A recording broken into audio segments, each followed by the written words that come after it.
시편 119편을 좀 계속 보고 있는 중인데요. 우리는 이 시편을 통하여 이런 이 시편 기자의 우리가 신앙을 우리가 배울 수 있습니다. 이 시편 기자는 오늘 본문에 보니까 첫 번째 그는 이 말씀의 유익을 아주 잘 알고 있었어요. 그래서 그가 얘기하기를 그 계명의 98절에 나와 함께함으로 나를 원수보다 지혜롭게 하고 또 그것이 나의 명철함이 나의 모든 스승보다 나으며 또 주의 법도를 지킴으로 나의 명철함이 노인보다, 노인은 경험이 많죠, 그들보다 낫다. 이 말씀을 가까이 할 때 지혜롭고 명철한 자가 될 수 있다는 것, 스승보다도 혹은 노인의 경험보다도 훨씬 지혜롭고 명철할 수 있다는 것입니다. 여러분이 지혜로운 거나 명철함, 어리석음, 이것은 태어나면서 결정되는 것이 아니라 살면서 결정되는 거예요. 그러니까 우리가 공부를 잘하고 못하고 많이 하고 적게 하고 우리가 이렇게 우리에게서 결정되는 것처럼 마찬가지예요.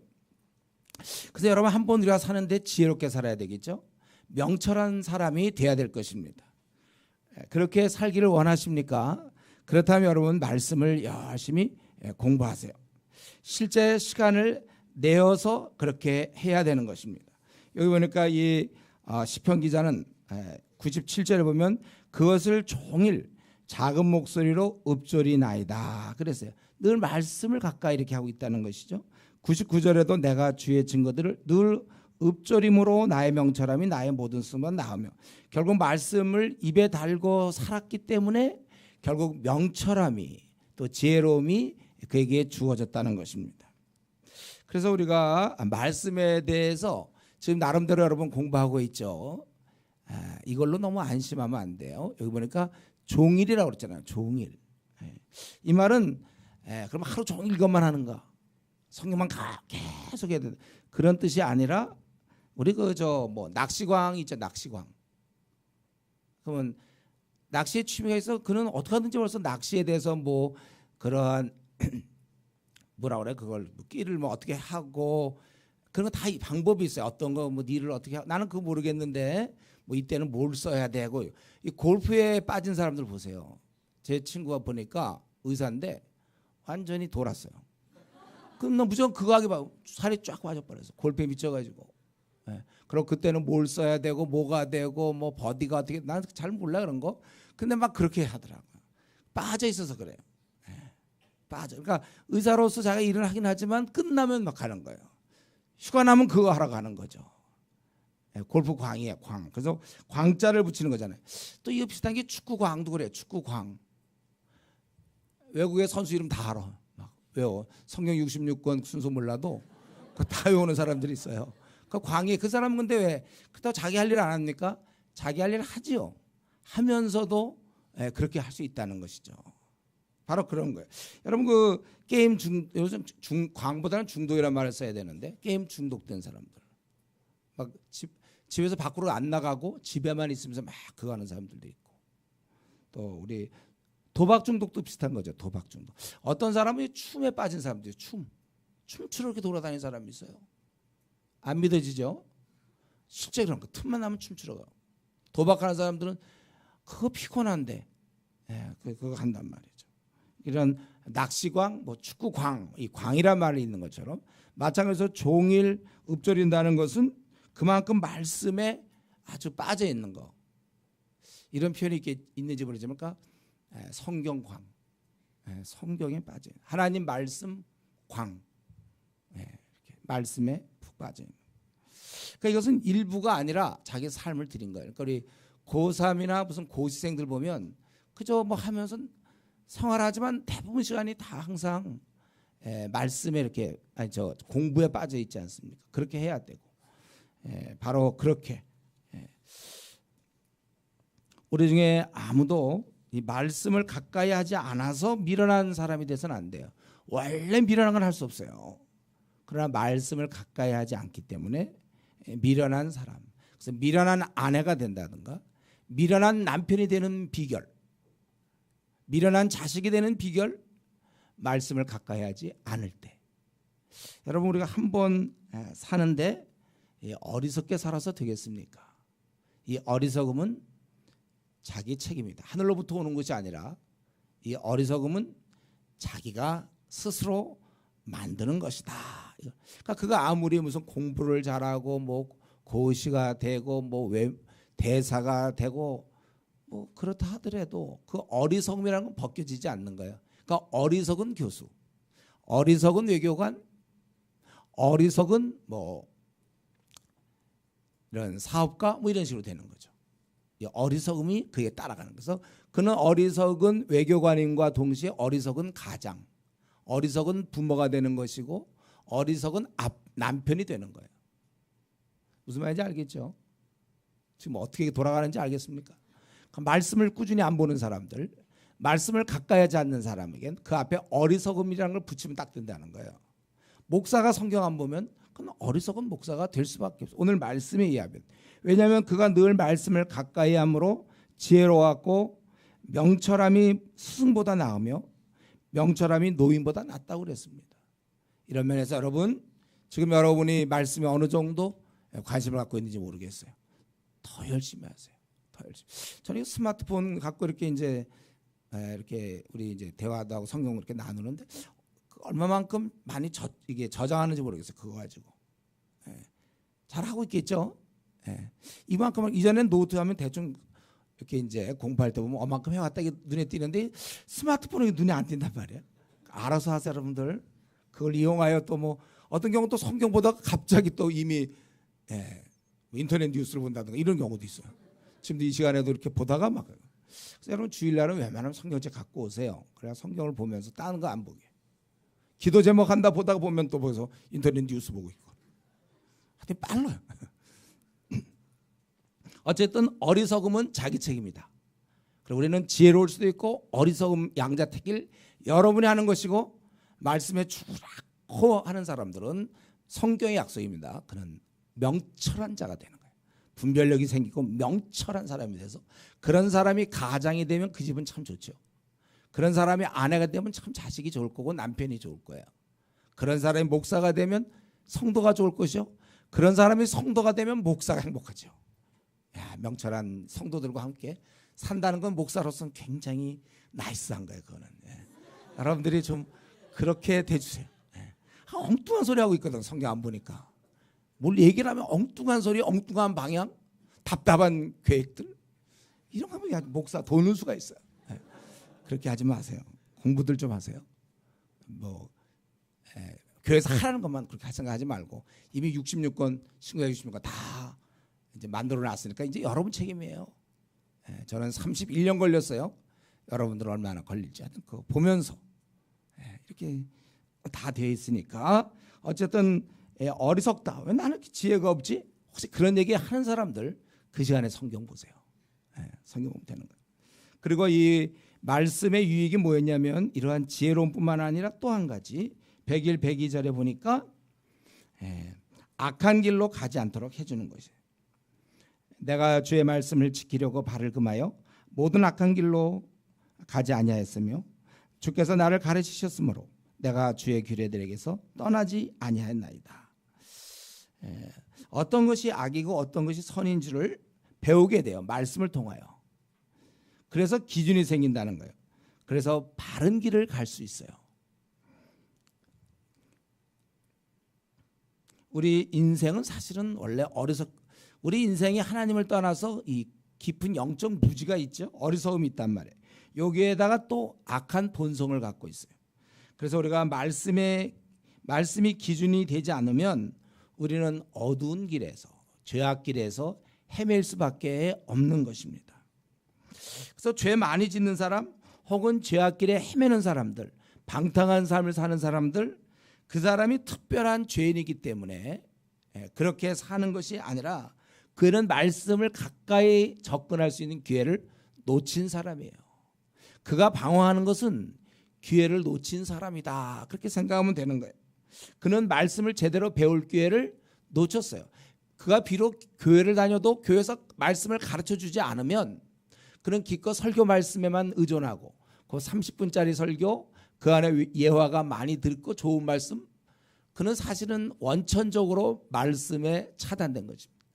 물론 자기가 집에서 조금 성경 보겠죠. 그래봐야 1년에 1독 정도 합니까? 그래갖고는 이게 안 되는 것이죠. 그렇기 때문에 우리가 참으로 한 번 딱 사는 생을 바른 길, 복된 길로 그렇게 하나님이 인정하는 길로 가기를 원한다면 그러면 하나님의 이 법도를 배우세요, 여러분. 말씀을 가까이 해야 되는 것입니다. 그리고 더 나아가서 이렇게 제대로 배우게 될 때 104절에 보니까 모든 거짓 행위를 미워한다는 거예요. 제대로 된 세상의 이치와 하나님 법도를 알게 되니까 그것과 반대편에 서 있는 이 악과 거짓 행위를 미워하게 되어 있다는 거예요. 그러니까 이런 악의 길에 들어서질 뿐만 아니라 이런 의지적으로 자기가 101절에 보면 악한 길로 가지 않겠습니다. 이제 깨달았으니까 이러면 안 되겠구나. 이런 의지적 결정뿐만 아니라 마음도 바뀌어서 아예 그걸 미워하게 됐단 말이에요. 원래 우리는 거짓 행위를 이렇게 그것에 대해서 제대로 된 분별이 잘 안 돼서 적당히 넘어가요. 좋은 게 좋은 거야 다 그냥. 근데 이제 그게 뚜렷해지면서 마음으로부터 거짓 행위를 미워합니다. 원래 우리는 죄악 가운데 택해서 살아가기 때문에 죄 짓는 게 쉽고 이런 걸 좋아해. 우리가 죄 짓는 음란하면 음란함을 좋아한다. 남을 미워하면 미워한 거를 즐기려고 그런단 말이에요. 그런데 남에 대해서 이렇게 불평하고 뒤에서 수근수근대는 거 이걸 좋아하는 사람들이에요. 우리는 악한 행위를 우리는 좋아하는 사람들이에요.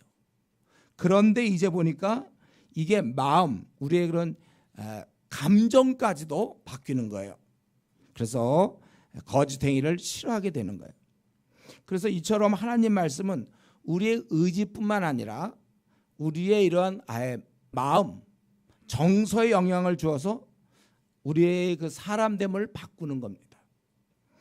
그래서 여러분 말씀을 가까이 하다 보면요 참 놀라운 게 내가 바뀌는 거예요. 내가 안 바뀔 것 같은 내가 생각이 바뀌는 것이 생각이 우리 감정까지 영향을 줘서 감정도 이전엔 그러지 않았는데 그냥 넘어갔는데 이젠 그런 거 보면 잘 못 견디는 거예요.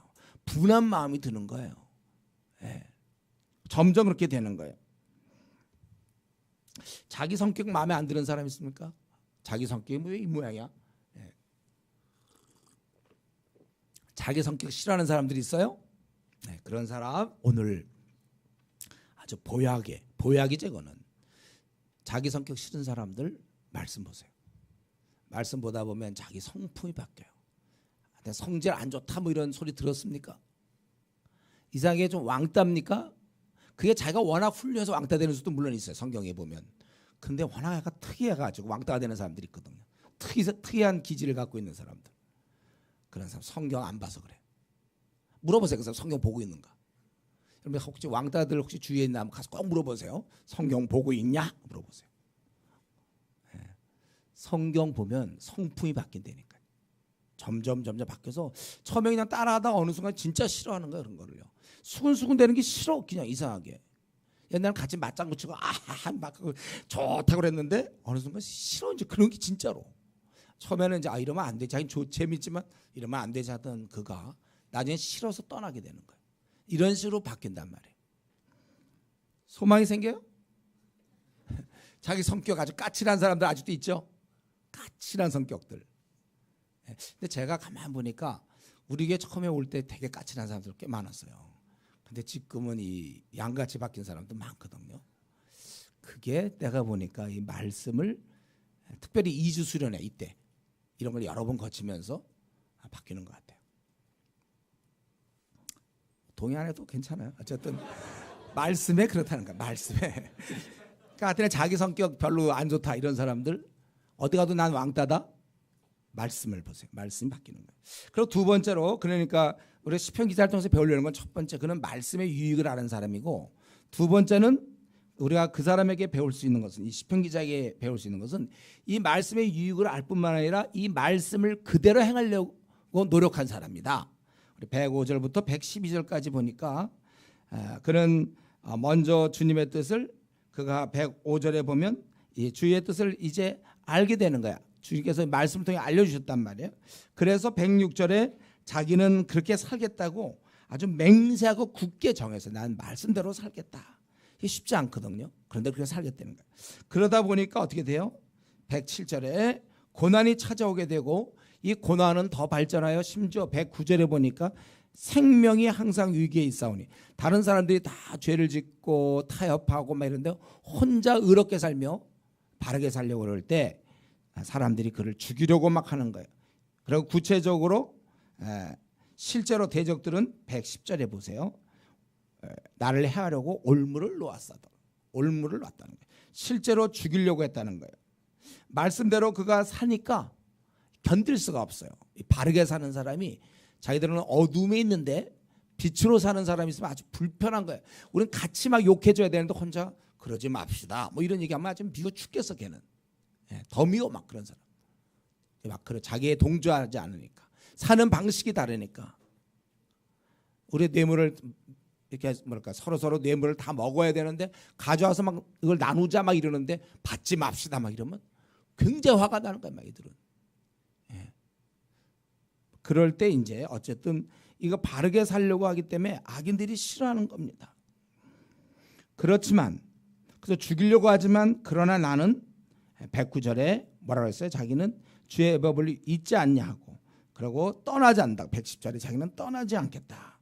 더구나 이것도 억지로 하는 것이 아니야. 왜 자기가 이렇게 하는 것은 의무 때문에 하는 게 아니야. 그리스도인이기 때문에 그게 아니라 의인이기 때문에 하는 것이 아니라 마음에 이렇게 하는 것을 즐거워하는 거예요. 이러한 주의 말씀들이 내 마음에 즐거움이 되는 것입니다. 즐거운 마음으로 감당하는 거예요. 그는 오히려 더 나아가서 12절에 아무리 이렇게 죽음의 위험이 온다 할지라도 나는 영원히 행하겠다 이렇게 다짐했다는 것입니다. 그는 고난을 받고 죽음의 위험까지 무릅쓰고라도 말씀을 그대로 지키겠다. 우리 예나 지금이나 항상 훌륭한 신앙인들은요 타협을 안 해요 원래. 고지식한다는 얘기를 듣기도 하지만 더 나가서 사람들이 싫어하고 너 분위기 깨는 거 아니냐. 자기 이렇게 이제 센스가 있는 사람들은 자기가 이렇게 하면 분위기가 깨진다는 걸 알 거예요. 그런데도 타협하지 않아요. 이건 좀 분위기상 어쩔 수 없다고 말씀을 이렇게 타협을 하려고 넘어가는데 그렇지 않다는 거예요. 지켜나가요. 이런 면에서 우리 한번 좀 반성할 게 있을지 모르겠어요. 내가 너무 쉽게 말씀을 꾸풀이는 말씀을 내가 휘게 해서 내가 이렇게 좀 따라가는 거 아닌지. 요즘 뭐 시대가 그렇고 우리 회사 분위기가 뭐 이러니까 그건 좀 어쩔 수 없다. 자기 말씀이 이런 줄 알지만 요즘 다 그렇게 살아야 되고 자기가 이렇게 하면 너 너무 예수님을 고지식하게 믿는 거 아니냐. 이런 얘기 사실은 듣기 싫어서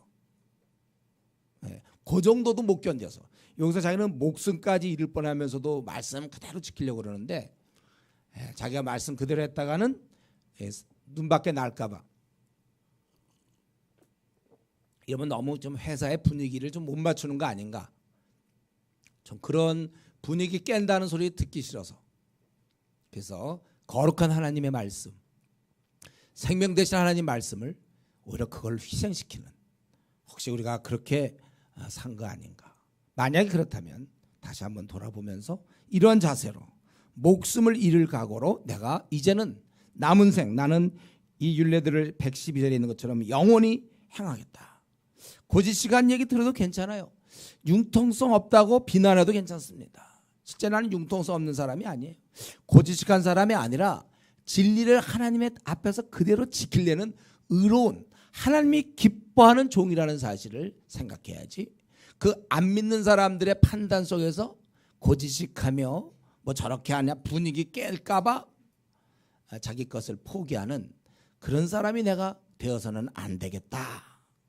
우리가 아무리 그런 비난이 있더라도 나는 말씀대로 살겠다. 이런 면에서 좀 고집이라면 좀 고집 필요해. 이럴 때 나한테 자기 의견 막 그거 꺾일까 봐 굉장히 고집스러운 사람이 또 이럴 때는 또 되게 또 아주 분위기 잘 타는 사람들이 있어요.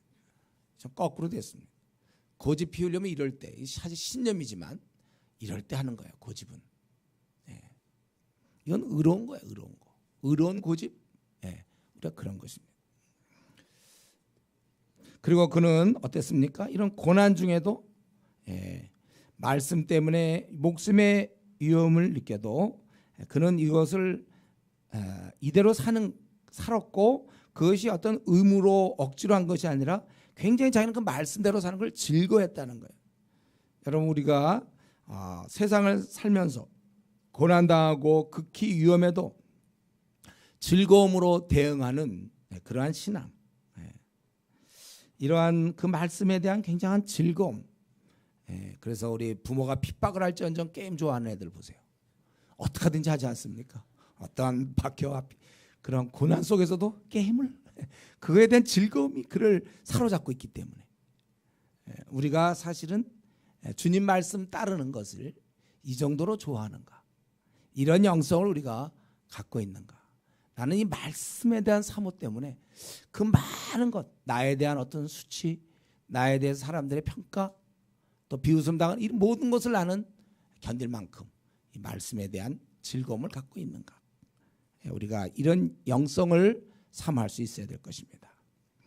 그리고 세 번째로 113절부터 120절까지 항상 그 8절씩 끊어지죠. 지금 세 번째로 우리가 시편 기자를 통해서 배울 수 있는 건 뭡니까? 그는 이런 가운데서 항상 주님을 바라보고 오히려 그가 두려워하는 것은 주님이었으며 최후의 날 심판을 그는 생각하고 있었다는 것입니다. 그래서 내가 두 마음을 113절 두 마음을 품는 자들을 미워하고 주의 법을 사랑합니다. 또 그는 항상 주의 말씀을 바란다고 그랬고 방패가 되기 때문에 은신처가 되기 때문에 주의 말씀을 바라고 또 자기는 이 행악자들을 미워하는 거예요. 주만 바라보고 있는 거예요. 그리고 자기가 이런 가운데서 116절에 보면 자기를 붙들어 주셔서 구원 얻기를 간구하며 117절에도 마찬가지죠. 자기를 붙잡아 구원을 달라고 그래요.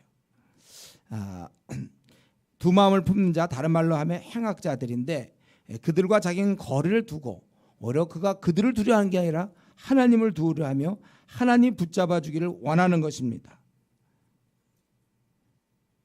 그가 얘기하기를 118절 119절에서 보면 결국 이 악인들은 자기는 구원을 사모하지만 결국 악인들은 허무하게 될 것이고 찌꺼기같이 119절에 보면 버려질 것이라는 거예요.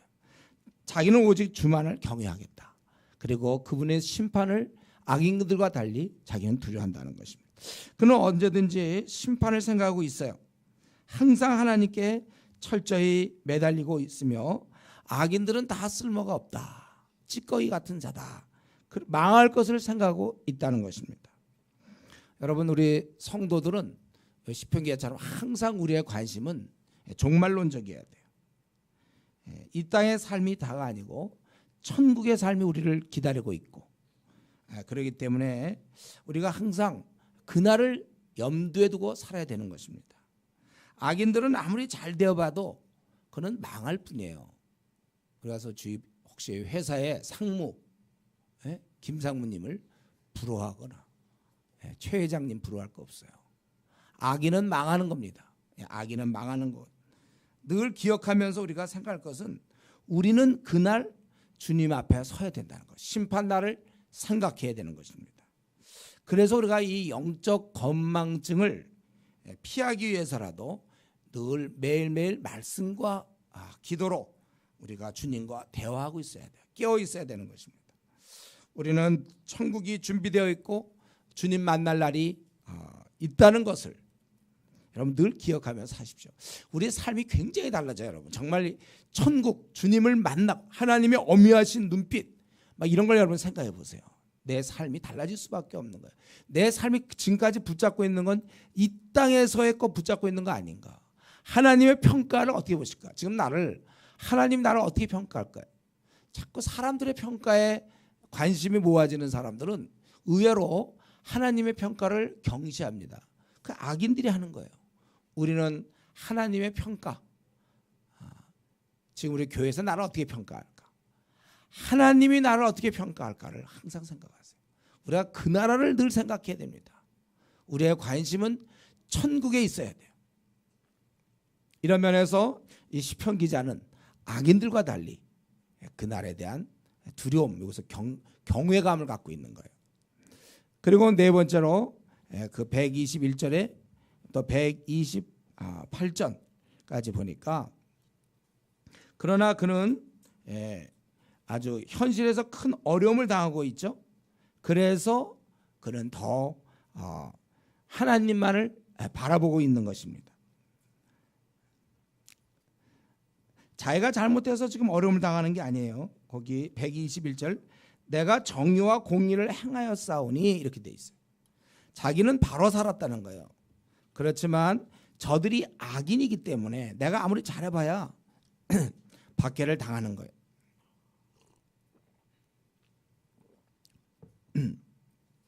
내가 잘했는데 어려움이 찾아오면 사람들은 낙심합니다. 내가 열심히 했는데 안 되니까 위축당할 수가 있어요. 그런데 그가 했던 방법은 이럴수록 더욱더 거기 123절에 보면 내 눈이 주의 구원과 주의 의로운 말씀을 사모하기에 피곤합니다.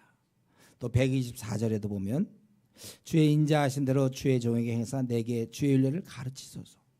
또 125절 또 127절 다 이럴수록 더 하나님께 매달리는 것, 말씀에 더 들어가는 것, 결국 하나님께 매달리는 것이죠. 이 악인들은 의인을 박해하고 있어요. 121절과 2절에 보니까 그를 박해하고 그들은 아주 또 교만한 자들이에요. 그리고 126절에 보니까 하나님의 법을 폐하였다는 거예요. 그들이. 그래서 그러나 자기는 힘이 없어요. 그래서 126절에 그래서 오직 지금은 여호와께서 일하실 때이니다. 자기는 오직 그냥 말씀대로 하면서 하나님께서 나서서 해결해 주시기만을 간구하고 있습니다. 제가 요즘 계속되는 여러 모임들이 많다 보니까 목소리가 좀 잠겨 있어요 항상.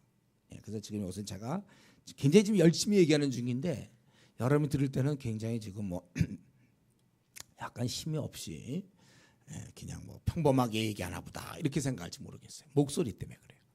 그게 아니에요. 굉장히 제가 지금 힘줘서 얘기하는 걸 여러분 아셔야 돼요. 지금 이게 뭐냐 하면은 자기가 아주 그런 어려움을 당할 때 나는 힘이 없다 이거예요. 그리고 하나님 나서 주십시오 그거예요. 자기는 어떻게 해볼 수가 없다는 거예요. 잘못을 안 해도 아주 의롭게 내가 바르게 살아도 핍박받는 거, 그거는 예나 지금이나 항상 마찬가지예요. 늘 의인은 이 땅에서 그렇게 당하는 거예요. 여러분 우리 오히려 바르게 살면 살수록 더 박해가 크다는 걸 기억하십시오. 난 왜 주님의 뜻대로 잘 살았는데 왜 이런 어려운 일이 있습니까? 왜 이런 고난이 있습니까? 이런 어린애 같은 얘기 하지 말라고요. 그만큼 세상이 엉터리라니까요. 지금 세상 왕천이 엉터리 아닙니까 이거? 어둠이 가득해요. 마귀와 이 악마가 지배하는 세상이 그러면 이 정도 되지 그러면 어떻게 될 걸 생각합니까?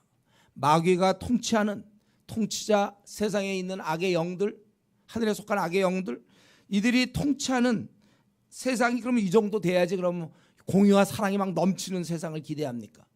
그런 가운데 그런 와중에 끼어들어간 여러분들 온전할 걸 생각합니까? 이리 치고 저리 치고 오히려 법대로 살면 역류하니까 시대와 더 많은 저항을 받게 되고 고난을 받게 된다는 거예요. 그러니까 이럴 때 아예 이것 때문에 왜 내가 주님의 뜻대로 이렇게 열심히 살았고 교회를 이렇게 열심히 했는데 왜 일이 안 풀리며 왜 이런 어려움이 생깁니까? 그런 아주 애기 같은 얘기 하지 마세요. 지금 여기는 신락원 하나님이 축복한 땅이 아니잖아요. 공주의 권세 잡은 자가 다스리는, 우리는 이런 세상 속 한가운데 살기 때문에 그건 기본이에요. 그건 여기 보니까 내가 공의와 정의를 행하여 싸우니 나를 박해하는 자에서 나를 넘기지 마옵소서. 분명히 그는 공의와 정의를 행했는데도 박해하는 자가 있다는 거예요.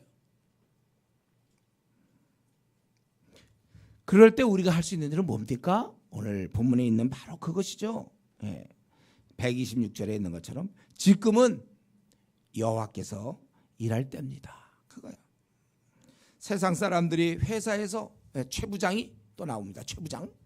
최부장이 나를 못 살게 굴고 또 내가 속한 데서 사람들이 나를 힘들게 하고 우리를 핍박할 때 우리는 아무 힘도 없음을 고백하세요. 방법이 없어요. 아니면 이제 시몬 문사가 저 옛날 같았으면 뭐 그냥 그러면 소용없어. 그런 얘기 하지도 마세요. 우리가 무슨 힘이 있습니까? 최 부장한테 덤벼봐야 회사 잘리지 뭐. 그럼 우리 애기들 뭐 먹고 살 거예요? 잘리는 건 좋지만. 우리 안 된단 말이야. 우리 힘 없어요. 어떻게 안 돼? 우리가 할 수 있는 길은 바로 오직 하나님께서 나서 주기만을 간구하는 거예요. 막 남편이 막 나를 막 구타한다. 안 해. 어떻게 할 거야? 내가 맞싸워서 막 주짓수 배워가지고 막 쓰러뜨릴 겁니까? 어떻게 할 겁니까, 여러분들이? 여러분 그냥 하나님이 도와야지. 내가 뭐 힘이 있어서 어떻게 해? 남편이 뭐 바람을 핀다? 어떻게 기도해야죠? 네. 아내가 춤바람이나 좋지 않은 얘기만 자꾸 하는데 뭐 이랬다. 자식이 말 되게 안 듣는다. 내가 그거 어떻게 할 거예요 정말. 자식 말 안 듣는데 네. 안 되는 거예요. 우리 힘이 안 된다는 걸 고백하고 바로 이때야말로 하나님이 나서도록 우리가 기도할 때고 하나님께 나가서 탄원할 때인 것입니다. 하나님께서 내 대신 나서 주십시오. 여러분 간구해야 될 것입니다. 이게 우리가 사는 방식이에요.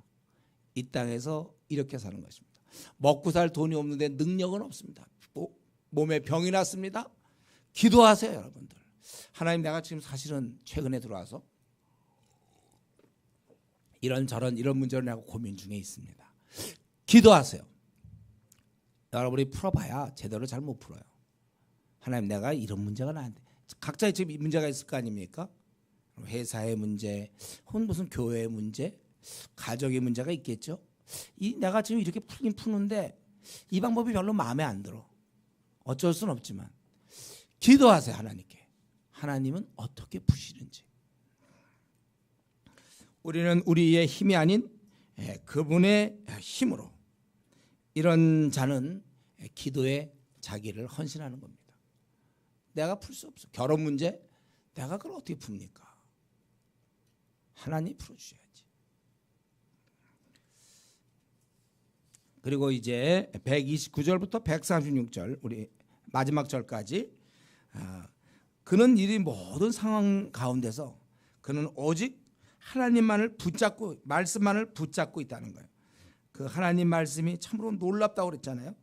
129절에 주의 증거들은 놀라움으로 내 영혼이 이를 지키나이다. 주의 말씀 열면 빛이요 우둔한 사람을 깨닫게 하나이다. 그래서 자기는 계명을 사모함으로 내가 입을 열고 헐떡였나이다. 아주 심히 사모하는 모습이죠. 그러면서 그는 이렇게 하나님 말씀만 붙잡는 거, 결국 하나님을 의지하는 것이죠. 그래서 자기가 하나님의 도우심을 간구해요. 내게 은혜를 베푸시고 또 죄악을 이기게 하시고 박해에서 구원하소서. 그리고 하나님이니까 이런 문제는 다 하나님께서 담당하시고 자기는 그냥 오직 하나님 말씀에 집중하겠다는 거예요. 그래서 135절에 이런 상태에서 나를 가르쳐달라. 자기는 계속해서 말씀을 보겠다. 가르쳐달라. 그리고 마지막 절 악인들이 주의 법을 지키지 않아 내 눈물이 시냇물처럼 흐른다.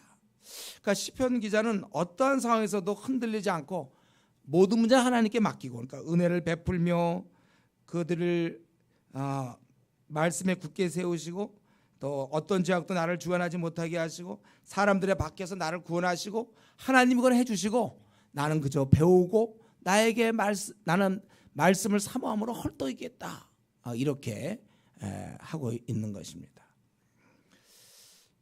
흔들림 없는 자세죠. 어떤 상황이든지 말씀만 자기는 심히 사모하고 그리고 헐떡일 뿐만 아니라 동시에 136절에 있는 것처럼 135절에 있는 것처럼 가르쳐달라.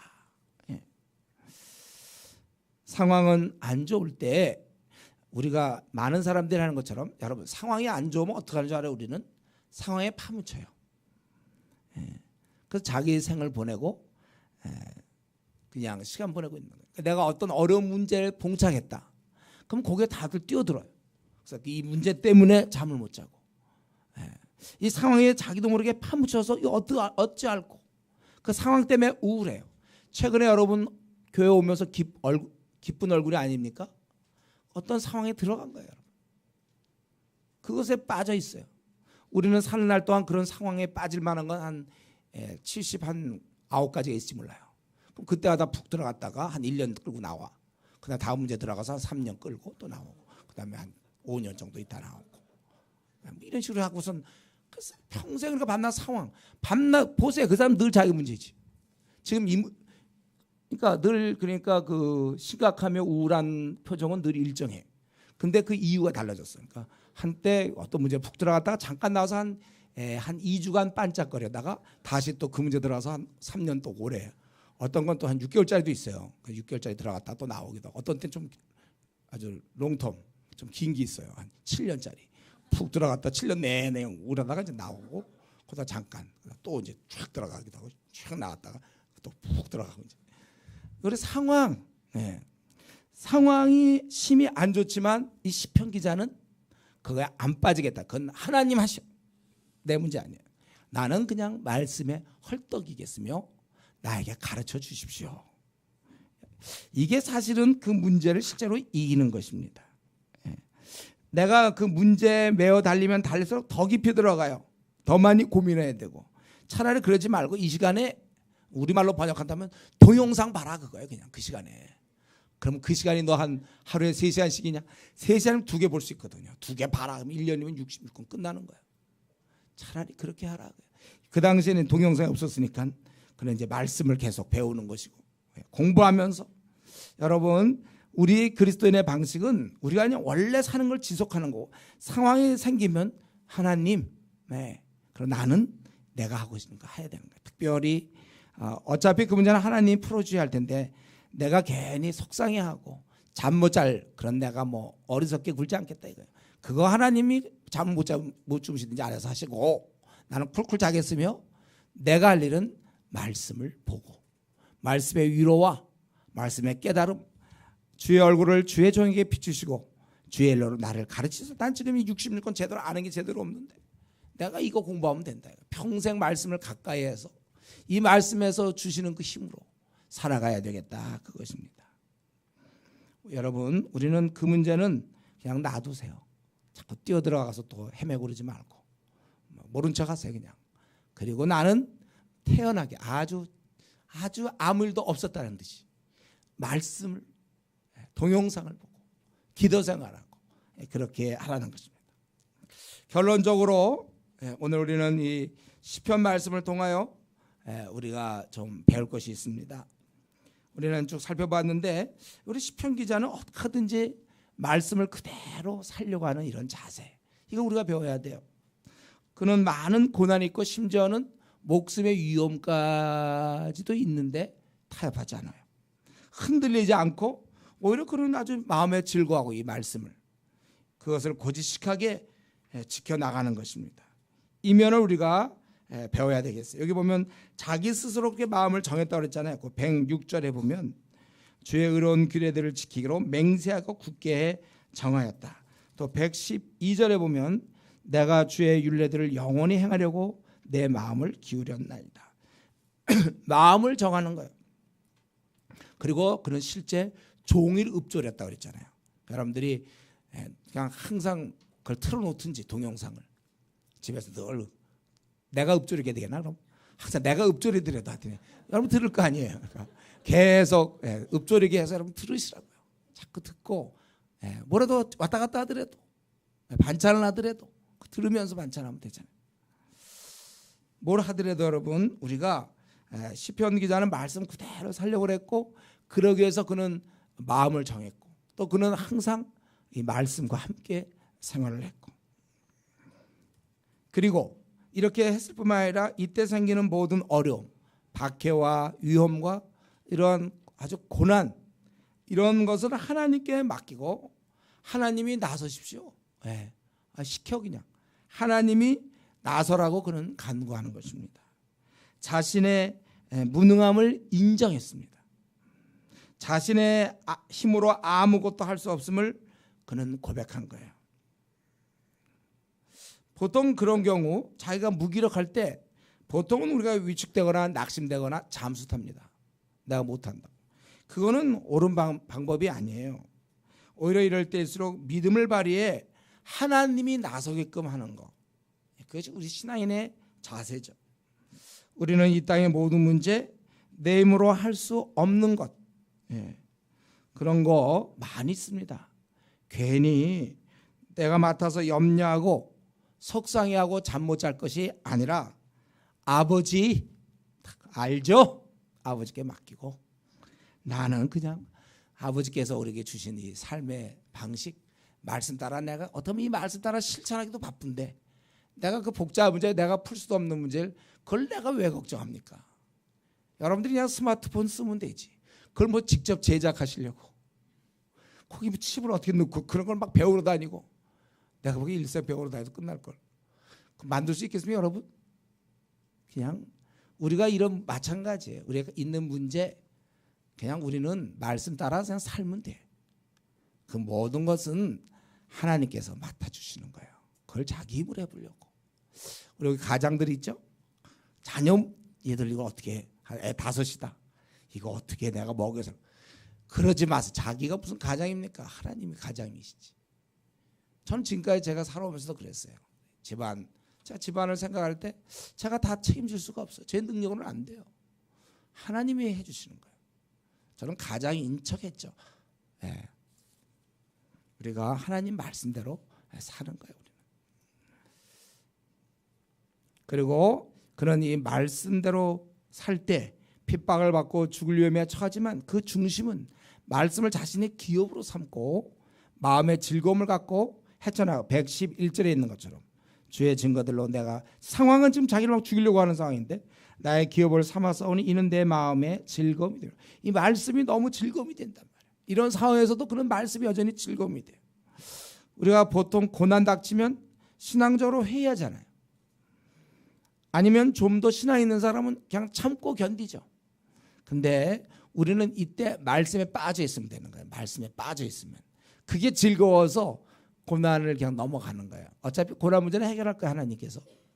근데 그 기간 동안 이거 몸이 너무 아플 때 그걸 견디지 말고 뭐 마취 주사를 맞으면 진통제를 맞다거나 진통주사 그런 거 그러면 우리가 어떻게 돼요? 그럼 넘어갈 수 있는 것처럼 내 이거 고난 중에 고난 문제에 아주 그냥 빠져 있지 말고 즐거움에 빠져 있으라고. 말씀의 즐거움. 얼마나 꿀처럼 다 이 말씀에 빠져 있어야 된다. 그런데 과연 그것이 보통 우리는 쉬운 일이 아니라는 걸 알고 있어요. 그리고 또 우리 요 시편 119편에 지금 우리 오늘 말씀을 통해서 시편 기자에게 우리가 이런 면이 쉽지 않은 거 지금 방금 이런 가운데 말씀의 즐거움에 팍 빠져가지고 굉장히 어려운데 그냥 거기에 빠져서 넘어가는 것처럼. 예? 또 한 가지는 우리 그 136절 보면 이런 과정에서 악인들이 주의 법을 지키지 않는 것을 보고 그는 넘어가는 게 아니라 굉장히 그 사실에 분노하여 억울해하면서 너무 억울하니까 속상해서 눈물이 난다. 내 눈물이 시냇물같이 흐르나이다. 물론 과장법이에요. 시냇물 그렇게 그만큼 눈물이 난다 그거예요. 예. 여러분 우리도 이렇습니까? 악인들의 모습에 회사에서 그 예수에 안 믿는 사람들의 모습에 불교 신자가 이렇게 모습에 저 어제 이제 성당을 지나가면서 성당에서 거기서 막 마리아 앞에서 막 이러는 사람 모습에 막 분노가 생기던데 왜냐하면 그들이 하나님을 무시하기 때문에 우리가 이것 때문에 억울해하고 분노하면 눈물을 흘릴 정도까지 됩니까? 이런 사람은 전도팀 나오죠. 분해서라도. 아니 어떻게 하나님을 이들이 안 받아들이는가? 이런 사람은 가만히 있을 수 없어요. 하나님을 내가 이름을 위하여 하나님의 이름을 받아들이지 않기 때문에 자기는 눈물이 난다. 지금 방금 얘기했던 막 마음의 즐거움, 고난 가운데서 이 말씀이 너무 즐거움이 돼서 그 모든 고난도 그거 뚫고 나가는 거와 또 사람들이 하나님의 법도를 지키지 않는 걸 보고 그냥 무표정한 게 아니라 억울해서 우는 거. 이 두 가지 다 우리가 사실은 이 두 가지 다 우리가 쉬운 문제가 아니라는 것을 알고 있습니다. 우리가 신앙생활 할 때 어디까지 가야 되는가? 오늘 그 본문이 보여준 거예요. 왜 우리가 기도의 용사가 됩니까? 내 힘으로 할 수가 없기 때문에 기도할 수밖에 없는 거예요. 하나님 이 천만의 불교신자를 바꾸어 주십시오. 저 중들, 저 그 스들 바꾸어 주십시오. 여러분 우리 기도해야 돼요. 참 우리 억울한 것 같아요. 사람들은 목사는 쉽게 불러. 꼭 목사님이라고 안 그러지. 목사. 우리는 왜 그 사람들한테 꼭 스님이라고 그래야 돼 우리가. 스들 말이에요. 억울하단 말이에요. 저들이 막 당연한 것처럼 하고 막 신문에 보면 막 막 불교에 대한 뭐 이런 무슨 뭐 해 무슨 스가 뭐 했다 뭐 이러면서 이제 나오기도 하고 그런 게 어딜 나와 그런 우상 숭배자 얘기가 푸나단 말이에요. 요즘 막 그런 게 이상하게 막 유행해 막 그런 사람. 우리가 기도를 왜 합니까? 분해서 하는 거예요. 하나님 이거 억울합니다. 나서 주시고 우리나라에 1,000만 명이 넘는 이들 카톨릭은 지금 500만 명이 되지 않습니까? 기도 안 할 수가 없어요. 말이야 저거 그리고 착해야 구원받는다고 그러는데 500만 명이 된다니 성경이 가르치는 거 반대인데 착해야 구원받는다는 종교? 성경에 그런 게 어디 있습니까? 억울해야 돼요. 이렇게 교회 다니는 사람들이 지금 막 미지근한 신앙을 보면서 억울해야 돼요. 여러분 전도하다 보면 못 느껴요. 교회 다니는 사람이 꼭 이렇게 해야 됩니까? 아주 고상한 척하는 때 분하다. 자기는 뭐 어떻게 하는데? 네. 아주 억울해야 돼. 왜 우리는 이렇게 마물의 찌꺼기처럼 무시를 당해야 되고 그 사람은 도도해야 됩니까? 명령 같이 받아놨는데 우리는 이런 면에 대해서 막 좀 분하. 그러니까 기도할 수밖에 없어요. 어떻게 중국에 15억이나 되는 사람들이 하나님이 없다 하는가? 네. 9억의 힌두교는 뭐냐? 분한 마음. 여러분 이게 그래서 눈물이 나야 돼요. 여러분 신앙생활할 때 우리가 어디까지 가야 되는지 오늘 본문이 보여주고 있어요. 이 즐거움, 고난 중에서 이 말씀에 들리는 즐거움으로 견디고 있는 모습이나 또 이들이 세상 사람들이 저렇게 하나님의 법대로 살지 이 브로큰 깨져 있단 말이에요. 이 법도를 깨면서 자기 원하는 대로 살고 있는 이런 모습을 보면서 우리에게 아주 그 눈물, 그러니까 즐거움과 눈물 이 두 가지. 여러분 이런 면에서 나는 각자의 어느 정도 단계까지 내가 도달하고 있는가. 신앙에 이런 단계가 있음을 알고 이렇게 될 수 있도록 우리 더욱 정진해야 되는 것입니다. 우리가 지금 믿는 신앙은 이게 다가 아니에요. 주일날 그저 11시에 왜 나오고 또 우리 교회 그래도 다른 교회보다 뭐 성경 연구 많이 해서 PBS 좀 한다. 또 우리 뭐 전도팀 좀 하고 뭐 이런다. 이걸로 끝나는 게 아니라 더 높은 단계가 있단 말이에요. 태권도도 늘 얘기하잖아요. 태권도 그 하얀 데 가서 이러고 있는 거. 우리 지난번 동현 형제 휙 날라가지고 막 위에 있는 거 차는 거.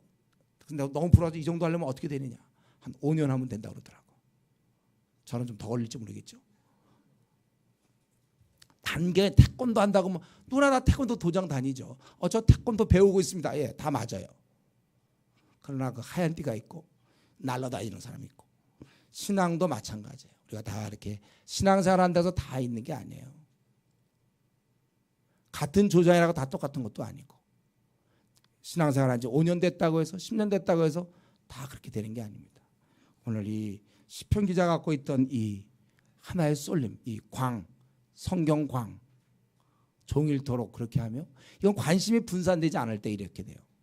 그는 즐거워함으로 고난 중에도 해결하고 그리고 그는 울었다는 거.